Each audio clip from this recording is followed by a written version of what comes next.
Hey, what's up guys, this is GlackUIT and today I'm going to be unboxing a 1953 Buick Skylark. So as you can see, now I've unboxed the car. It looks pretty good. In real life, this car came with a 5.2 liter V8 engine producing 188 horsepower and 300 pound-feet of torque. It's been very well detailed actually. I like the chrome strip, or the silver strip actually, running down the side of the car. Highly detailed. Headlights have also been painted, like the chrome bumpers and the grille on it. The interior is red.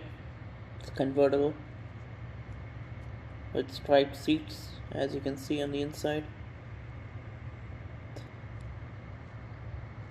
Nice looking wheels.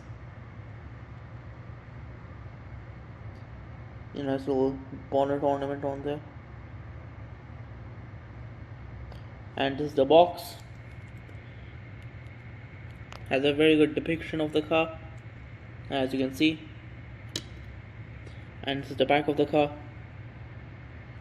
You can see the dash from here. Very well detailed car.